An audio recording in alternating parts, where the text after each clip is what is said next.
"250 million years of evolution have produced this, a giant, super efficient reptile. It's the Nile crocodile. Until recently, diving with these dangerous creatures was considered impossible. But as with any predator, it's how you engage them that's the key.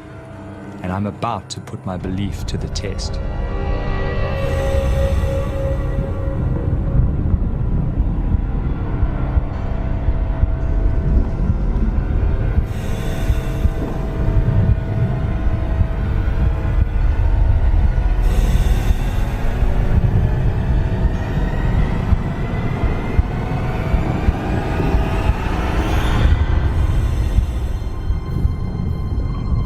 I've decided to take a calculated risk.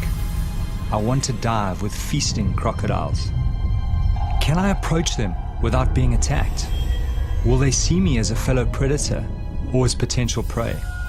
Can I survive within their feeding hierarchy? I'm taking a big risk, and I think people understand that. And I don't think it would reflect poorly on a crocodile if it eats me. People expect that to happen.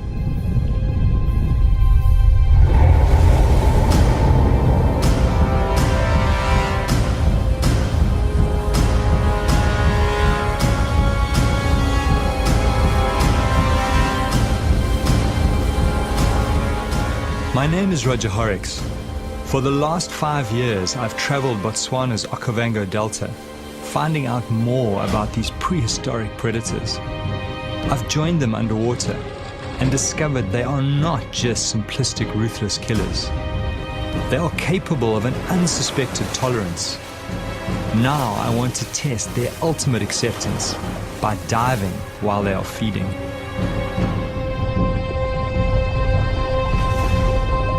The idea of diving with feeding crocs first crept into my mind when I traveled from my African home to Costa Rica in Central America.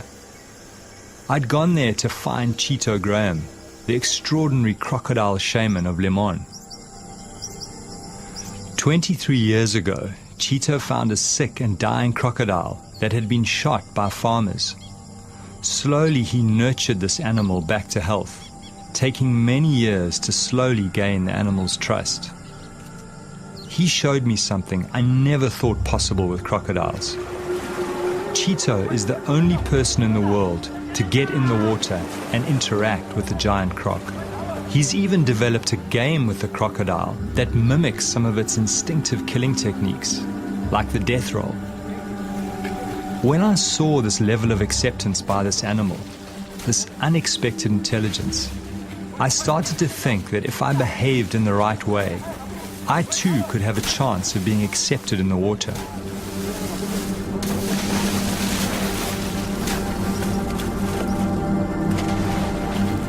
As I watched this man and this predator together, it forced me to rethink crocodile nature, and the seed was sown to set out on my quest.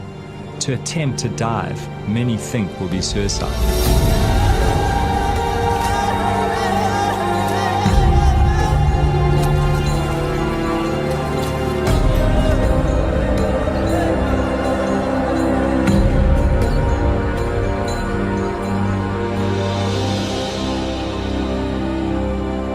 What particularly intrigued me was that somehow the croc can tell the difference between the food Cheeto gives him and Cheeto's hands.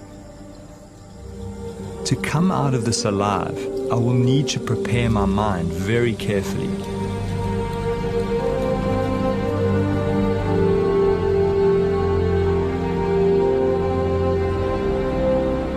Cheeto has worked at putting fear behind him, and this crocodile's ability to pick up on his confidence just strengthened my desire to attempt to dive with feeding crocodiles.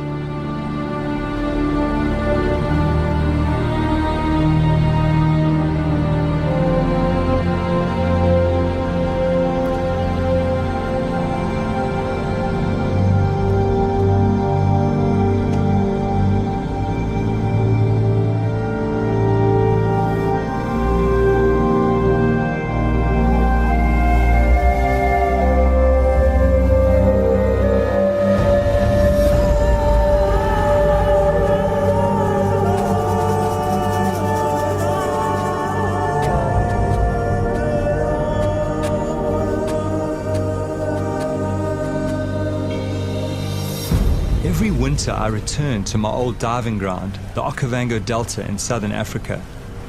In the swamp live some of the biggest and most aggressive crocodiles in the world. It's June, when the great flood brings the clear water. All my primal senses start to come alive as I prepare my mind and my body. Over and over, I'm at the feast, calm, unharmed.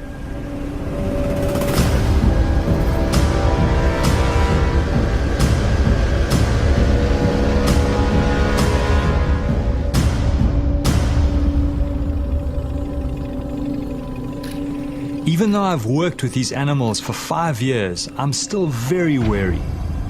Some of these beasts have eaten many people and are a huge threat to livestock. My theory is that reptiles, when feeding en masse, drop their territorial aggression to avoid injuring each other. This huge male is very aggressive and not an ideal diving partner. But I'm hoping that this behavior may shift when he is with multiple animals and can smell food.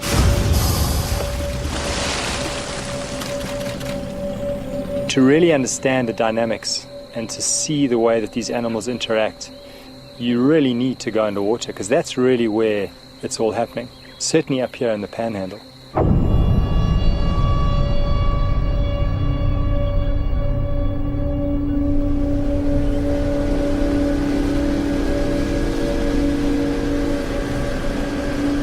Greg Thompson is the top guide in this area.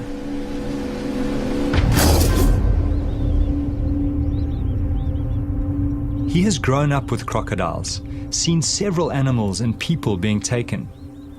I rely on his judgment to keep me alive, but this is new territory. Nobody has tried to dive with feeding crocodiles. How do you think those crocodiles, will respond given that, they probably have to defend that prey against other crocodiles who'll pick up the scent? That, I think, is going to be one of the unknowns.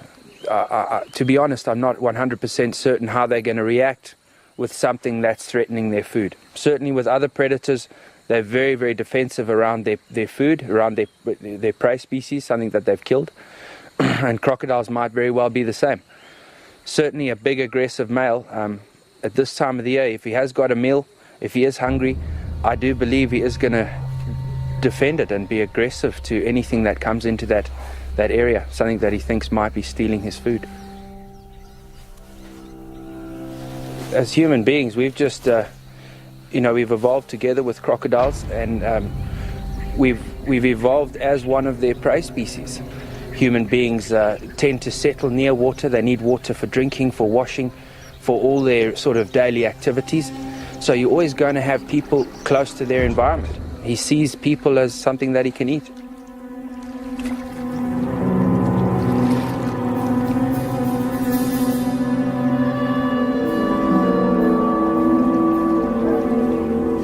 Greg takes me to a nearby village close to the river. Here, two women, a mother and a daughter, had a terrifying encounter with a crocodile while collecting food and building material for their huts. Resi Sashuma lost both her arms. She has a young child to look after. Mother and daughter now live by weaving baskets with only one arm between them, somehow surviving against impossible odds. The croc that attacked them was only about 2 meters long, but very powerful.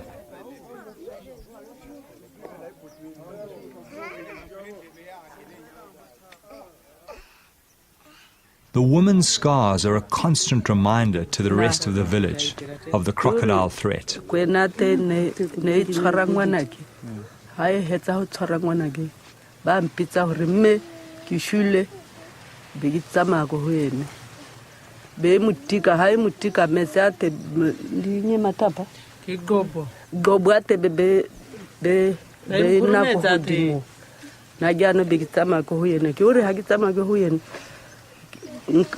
Ka khona gyana go mthula kwako go dinao tsa ha na be ke mo inula ke mo tshwara ke mo inula gyana go ena yene beita ta e tshwara le tsogo la ha Their horrific story haunts me. Despite their loss, they have no wish to kill the crocodile. Somehow they accept this tragedy as part of living here. I wonder if only certain crocodiles attack people. I know that some crocodiles are more aggressive than others. Their personalities differ quite considerably. But there was only one way to find out. I go in search of the crocodile that attacked the woman.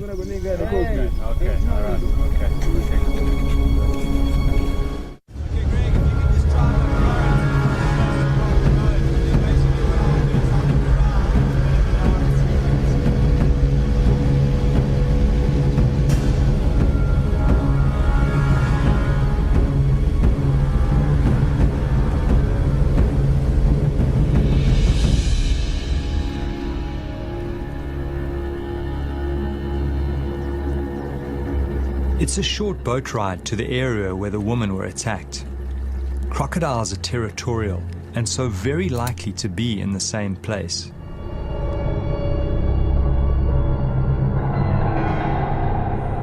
As I kit up, I have this strange feeling going in the water with this crocodile. I feel so sorry for the woman, and yet no ill feeling towards this animal, which was just responding to the splashes and noises of its prey.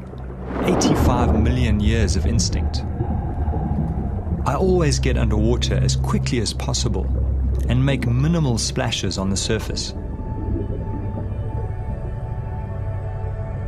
Fish are the main diet of crocodiles. They hunt them by letting them come close and grab them in a flash of speed. They hunt mostly at night in pitch darkness, using a sensory system that picks up vibration. That's why I move very slowly in the water, very deliberately. I need to move like a big crocodile.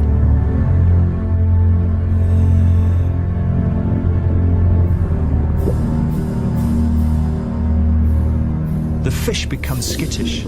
I sense a big predator close by. Knowing this is potentially a man-eater puts me on high alert. It disappears quickly under the papyrus into the maze of underwater tunnels.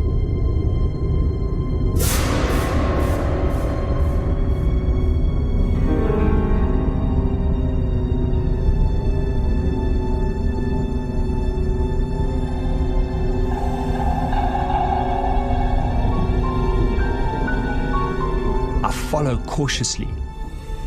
Some of these tunnels are kilometers long. Inside, there are big caves hollowed out by hippos and crocodiles where they take prey to soften for eating. The lurking croc distracts me as I move deeper into the maze. As I turn around to exit, there's that terrible feeling in my stomach. I'm confused. Everything looks different to my entry. I'm lost.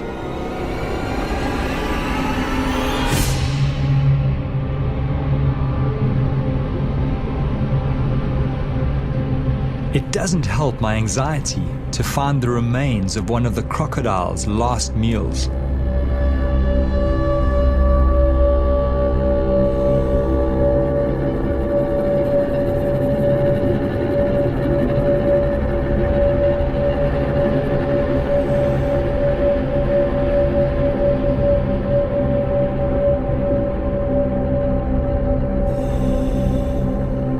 In the distance, I see a glimmer of light that I hope may lead to the main channel.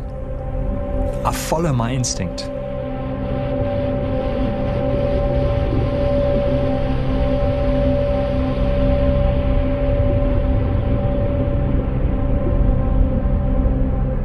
It's a huge relief to be back in the sunlit channels.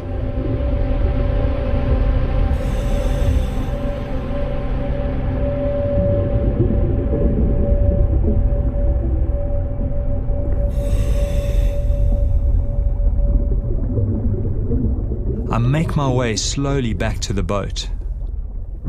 Suddenly, I glimpse a familiar texture amongst the river cabbage.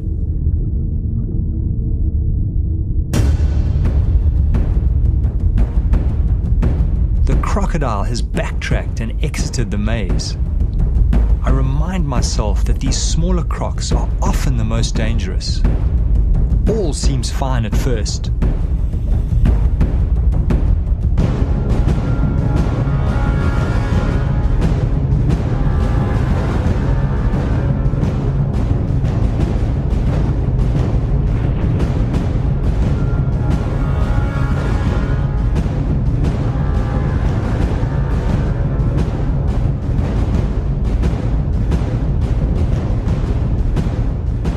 Suddenly the croc turns on me, ready to attack. Then he goes straight for me.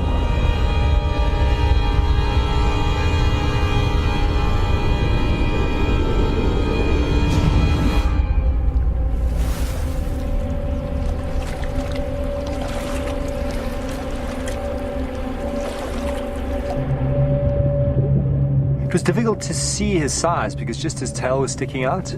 So I got a couple of shots of the tail and then obviously got too close to him.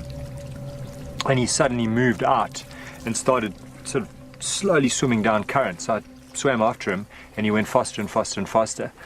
And I would say he was about a 9-foot croc, pretty much my size, maybe just a little bit bigger. Beautiful, beautiful markings and beautiful animal. As we tracked down the main channel together, suddenly he got to a point where he actually faced off. He turned around on the bottom, kind of faced me sideways, and then all of a sudden he came kind of straight for me and passed me on the left. So obviously you keep the camera up and you try and shoot. I don't think I got the shot, but and then he swam past. But that was, for a moment there, I was out of control of the situation. I didn't know what was going on.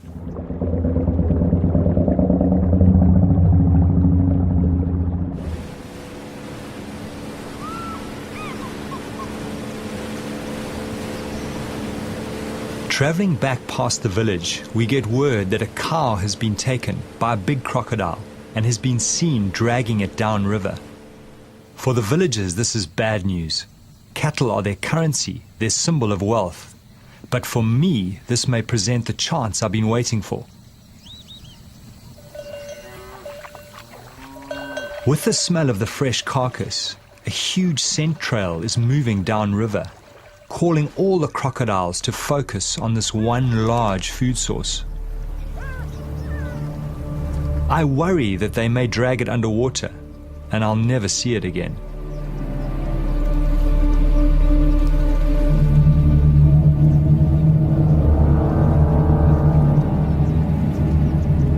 Seeing the animals around the carcass, I start to get a really uneasy feeling building inside me. Greg is cautioning me against getting in the water alone under these circumstances. He thinks these animals might see me as a threat to their food and attack.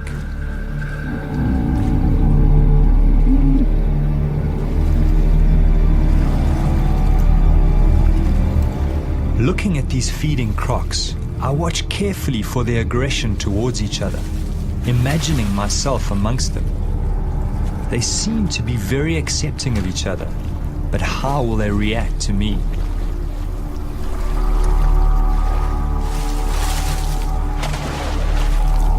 Of course, now this is a whole new situation. Now you've got a lot of animals. They're all keyed into food. They are competing with each other. There's a definite hierarchy at the carcass. The bigger crocs are feeding first, and they are keeping other crocs away. So if a diver comes along and he's bobbing along the surface, if he appears to be part of that carcass, they're going to go for them. So the guys, it's a very nervous situation. I need to try and put Greg's mind at ease. I decide to show him something else I'd experienced in Costa Rica, something that reinforced my belief that if you approach crocodiles in the right way, they can react well. What's your sense of that? Look, I mean, there's still a lot of unknowns in what you want to do. Greg remained wary as I showed him what I'd seen in Costa Rica. I spent several days with a crocodile caller, Juan Betreo, who has built a remarkable relationship based on food with a number of wild crocodiles. What I found most interesting is that the crocodiles don't go for him, but rather choose the small food morsels that he gives them.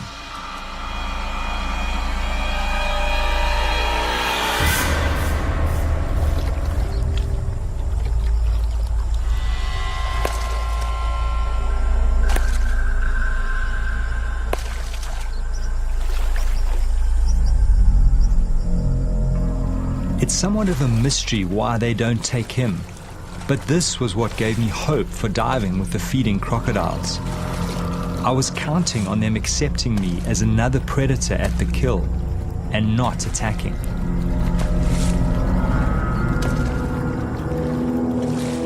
The crocodile calling art took Juan several years to develop. He slowly built the trust of the animals, drawing them closer and closer to his body. He was badly savaged during this process, but somehow managed to survive and continue. Juan has even taken his relationship further, and the crocs allow him to touch them. He shows a side to crocodiles very few know. People think I'm crazy sometimes, but it's these small things that give me confidence as I plot the feast in my head.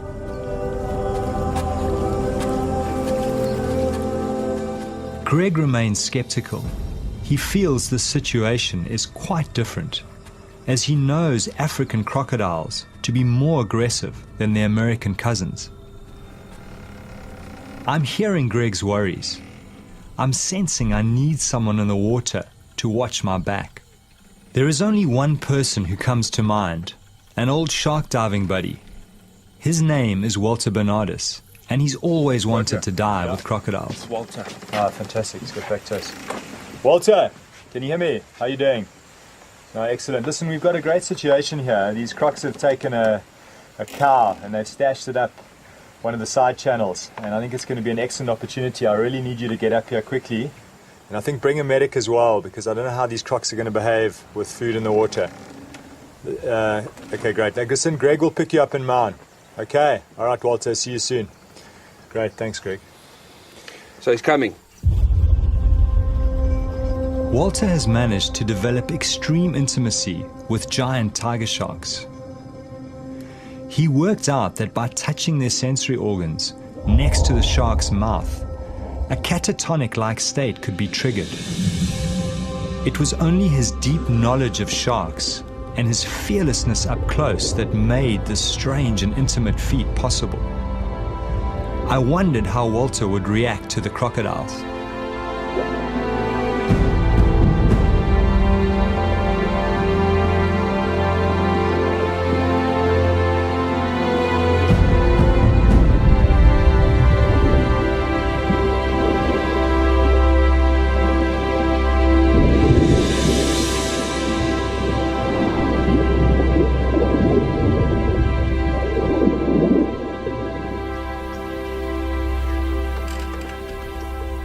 Now I'm stressed about the time. I need to get in the water as soon as possible to get Walter used to the crocodiles. I'm also worried because water clarity is dropping as the current is starting to decrease. Welcome, man. Good to see you. Good to see you too. Welcome aboard, man. Fantastic. Walter has brought with him Ainsley McClarty, experienced paramedic recently back from working in Afghanistan. Good to be here finally. Now there's no turning back. The fear starts mounting as we speak of what we face. The water pulls me, and at the same time, its depths haunt me.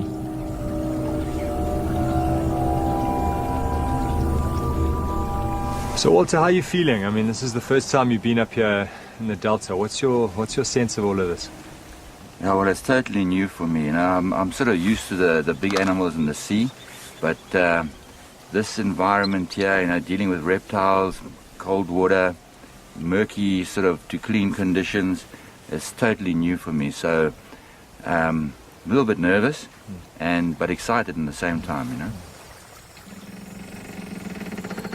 When I was first contacted, they told me that they needed a nurse, you know, someone with paramedic experience, with Africa outdoor experience. And I said to them, they don't need a nurse. They need a psychiatrist, because what person is going to go out and dive with crocs? The biggest concern when you have a limb taken or puncture wounds is obviously a person being in water, that they can bleed out very quickly. And so putting pressure on, getting a drip up as quickly as possible, and stabilizing the patient is always the most important. I've dealt quite a few times with people who've lost limbs, and it's definitely very achievable to save their life.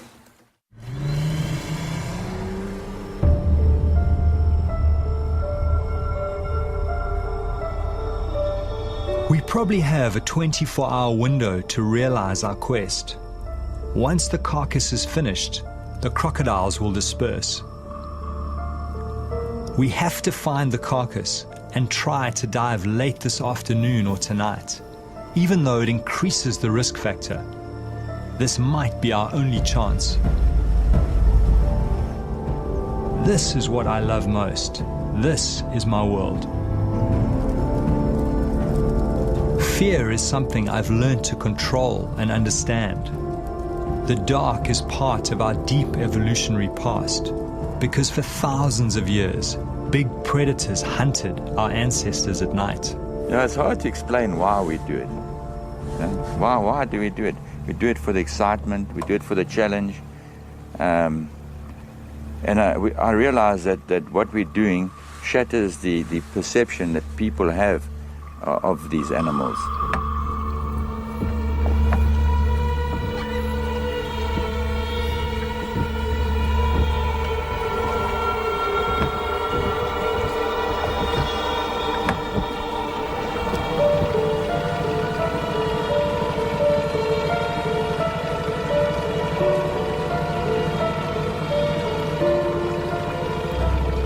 Greg motors to the area where he last saw the carcass and looks for signs.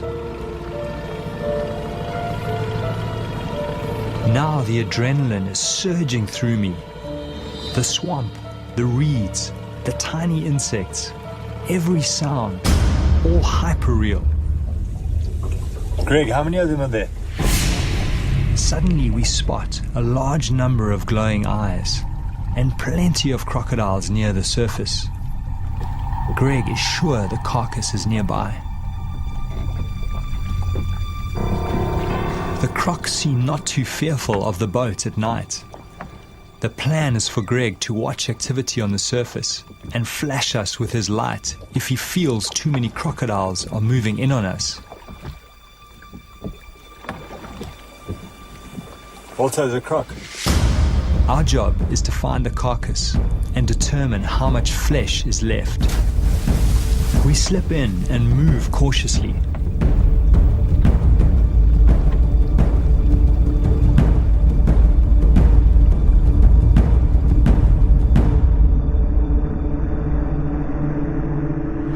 The crocodiles are patrolling the surface. We get underneath them and soon find the carcass jammed under the bank. Walter finds part of a crocodile's tooth broken off in the carcass bone. I was relieved to find some meat still on the carcass. Greg sees a large male approaching us from the boat. He comes to the edge of our light. There is something about this animal that gives Greg a bad feeling. He signals for us to get out. Greg senses that the croc is going to attack. There is enough flesh on the carcass to dive in daylight tomorrow. We get out. No point in pushing our luck in the dark.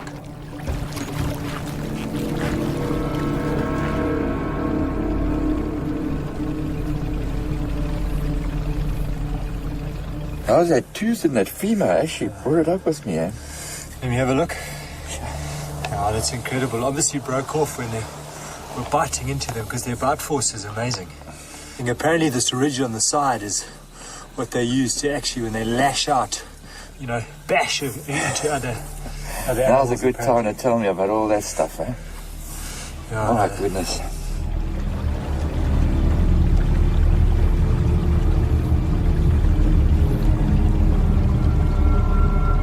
Early next morning, the whole team prepare themselves for what lies ahead. It's our last chance before the crocodiles finish off the carcass and disperse. Well, I really am feeling that same that tension, and it's a, we are going into an unknown territory, and what is a bit nerve-wracking for me is just the number of animals. I'm anxious on the inside. I'm concerned about these guys diving and what's going to happen. How many crocs are there going to be? How are they going to respond to being interrupted while they're eating? Are they going to be functioning in a pecking order and see the divers as a threat? I mean, who knows? So, yeah, this is crunch time, and I'll be far more comfortable when it's over.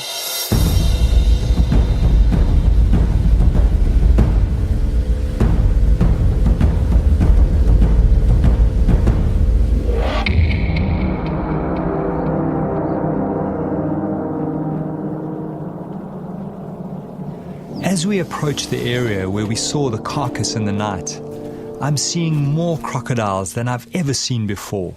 Trying to heat their bodies, they need heat for the energy to feast. This big male has the marks of recent fighting. Not a good sign for us divers. I was hoping that they would be more tolerant to each other with so many animals together.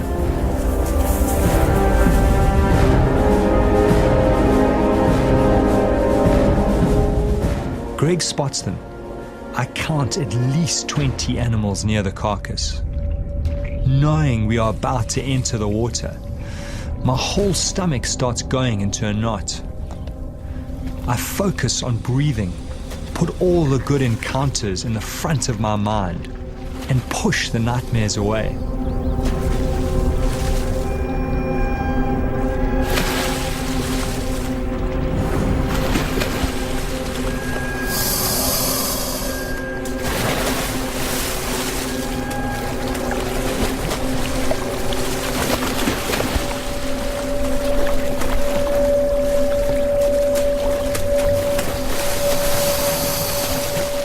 It's incredibly lucky to find it. Often, once that animal bursts and the crocs start feeding on it, they'll take it under the papyrus and hide it. And there it's a perfect situation. It looks like they've pushed it into a little bay. It's in still water, it's sort of wedged up against a tree, and they've started to feed on it. I must say, Walter, I've got that same little butterfly feeling that I had when I first time I got in. We're going to have a look, eh? Let's go have a look. And just be aware that the smell of that rotting meat is like a magnet to these animals. They'll be swimming upriver, all coming to investigate the source of that.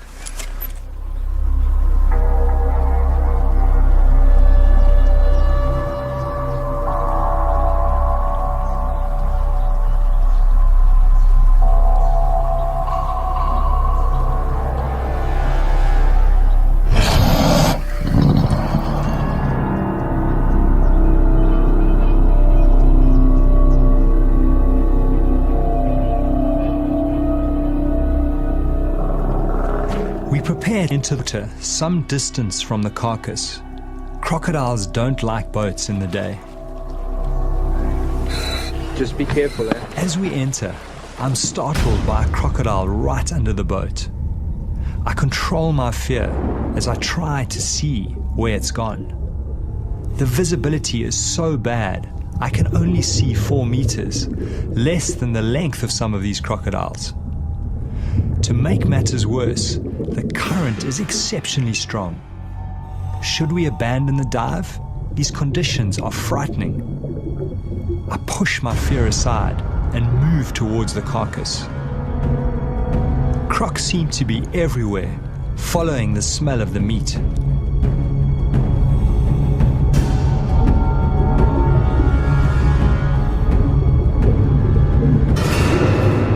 Everywhere we turn, crocodiles are waiting in places where the current is least strong. It's a maze blocked by dragons.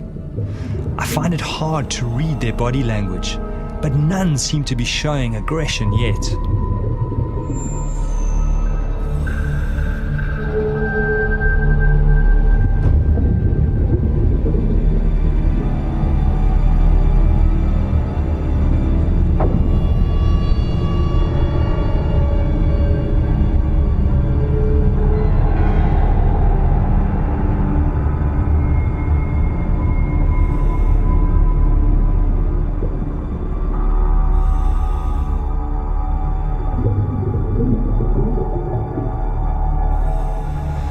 We will have to go around. There are just too many here.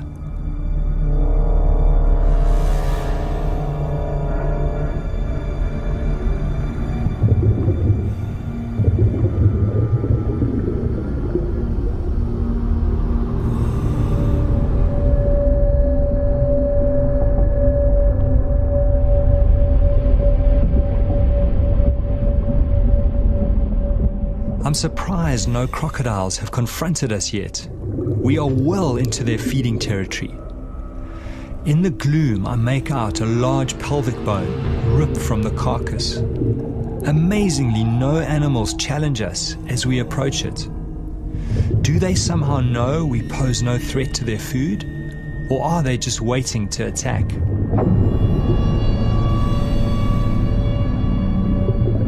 A lot of the meat has been shredded and the animal has been gutted.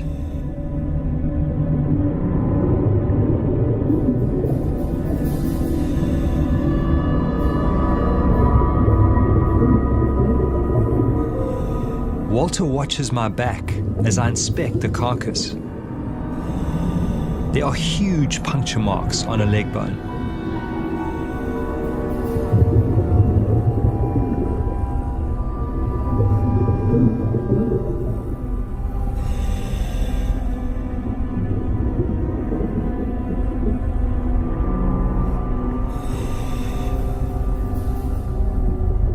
As Walter swims to the side, he sees a huge animal within a few feet of the carcass, watching us, waiting, assessing. The biggest challenge lies ahead. It's time to get back to the boat through the mounting circle of crocodiles, and somehow we have to appear confident, give no sense of being prey. Walter is telling me his plan to swim underneath as soon as the next crocodile goes up for a breath.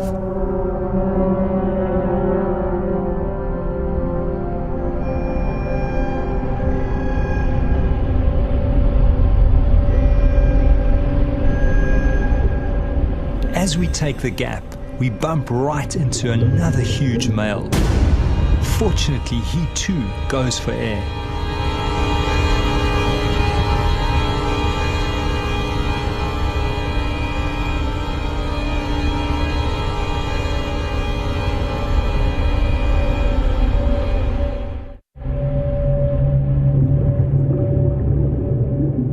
As we swim through the maze of crocodiles, the strangest thing happens. We bump right up against another big animal. Unlike the others, he does not move. This animal is completely aware of our presence, but somehow accepting. Walter's unusual sense with big predators kicks in. I watch in awe and fear as Walter gently strokes the dragon's tail.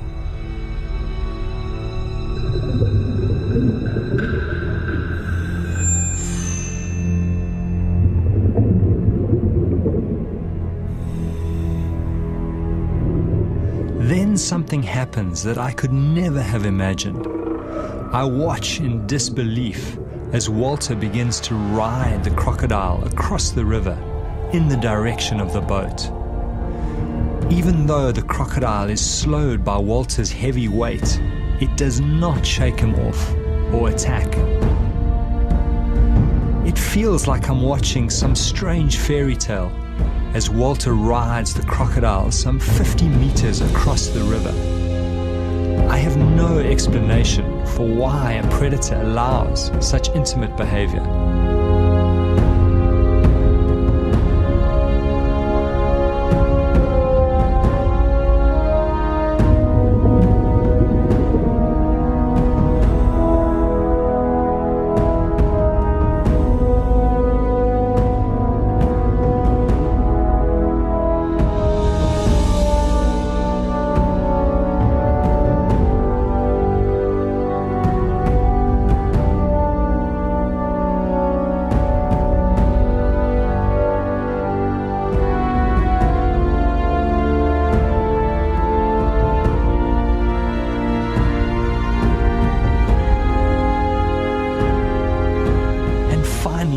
flicks away.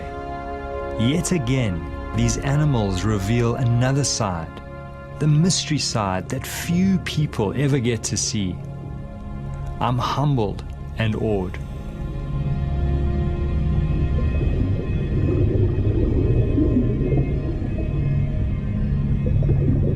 Yeah, you get a feeling with some animals, they will let you interact with them, let you touch them, others won't.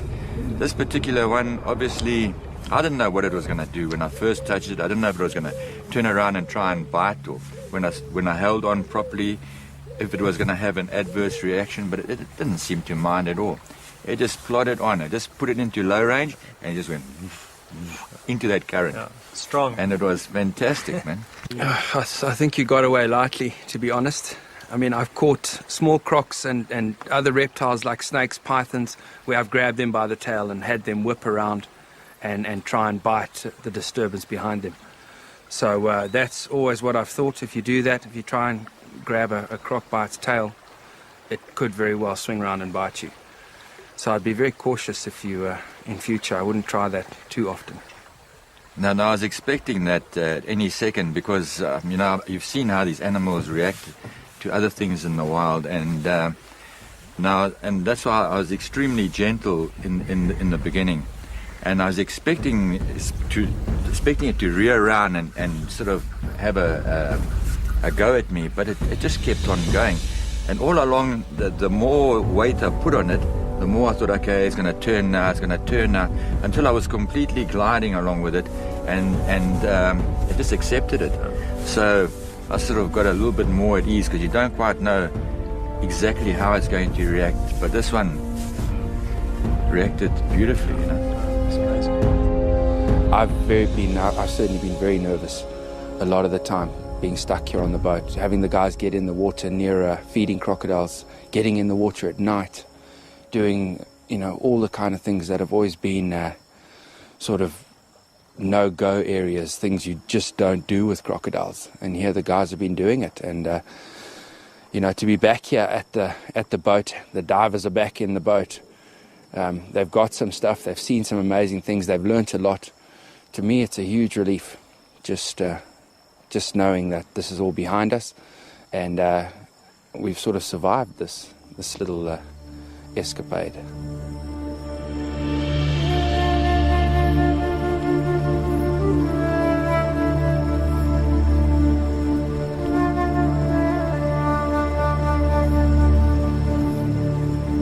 You got to accept it that coming out of the experience, you're not going to be the same as you went in. Something shifted, but it certainly I'm not the same person when I go home in a day's time. Well, I think when we first started diving with these animals, the whole thing was, would they eat us or not?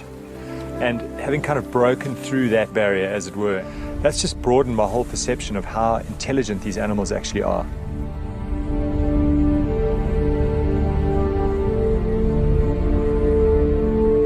Through this journey, I've been haunted by two voices. One telling me I was going to be ripped apart. Another telling me these animals are accepting if treated right. Thankfully, the second voice won over, and I was able to conquer my deepest fear. It's opened up a new light on crocodiles. It's brought me closer to them as a species. For me, these special moments when man and dragon come together, that's when I'm most alive.